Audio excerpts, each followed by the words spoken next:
I saw that you'd made some point about ensuring that AUKUS is on it, even if there is a change in administration, and what your thoughts are if a Republican is elected, whether or not it would be on it, and how we can protect it.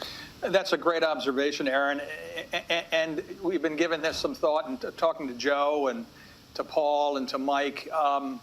Australia is going to have to do some lifting here, and I think it might be well worth the while to have the ambassador and maybe even have AmCham and some others walk the halls of Congress, because the more you can ingrain this into authority and or law, not a quote-unquote treaty, but give it some more permanency so it survives transition governments, I think the better. Let's look at Ukraine now. Xi Jinping, you talked about the fact that traditionally they are not close allies. He's got a peace plan, apparently. Donald Trump, your former boss, and I did ask you if you watched him on Hannity yesterday, which I did, which shows that I have no life. But he actually made the point that if he is back in office, he could end the Ukraine-Russian conflict in less than 24 hours. I'm not sure how realistic that is, and I'm not sure your current views on Donald Trump. I think originally they were fairly positive, potentially, and then maybe went downhill slightly.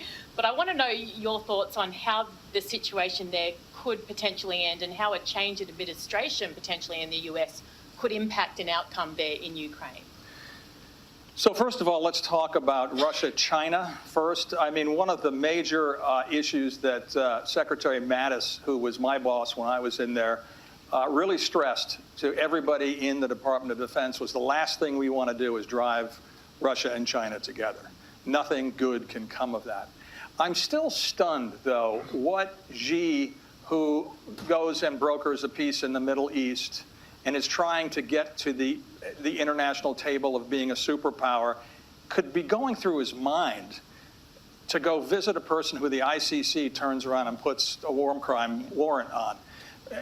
Let alone, even if that warrant's not there, what's been going on in the Ukraine? Why would you hug someone like that? I keep thinking that through, going, where is the upside to that for him?